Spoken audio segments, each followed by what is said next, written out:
مالدار بننے کی آرزو نہ کرو، بو الحواس مت بنو، مالدار اور فقیر کے درمیان فرق مت کرو، بلکہ سب بھائی بھائی ہیں۔ عمل کے بغیر علم بھی فائدہ ہے، عامل بنو، عامل بعمل سچا نائب رسول علیہ السلام ہے۔ اپنے جائز کسب محنت سے کماؤ، دین کو ذریعہ دنیا کمانے کا نہ بناؤ، جائز مال خود بھی کھاؤ اور دوسروں کی بھی مدد کرو۔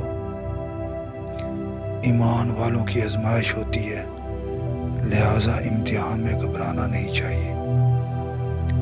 افسوس اس شخص پر جس نے قرآن کو حفظ کیا اور سمجھا مگر اس پر عمل نہیں کیا۔ دنیا تمہارے ہاتھ میں تو رہے مگر دل پر قبضہ نہ ہونے دو۔ باطن کا جہاد یعنی نفس کو برائی سے روکنا اور نیکی پر آمادہ کرنا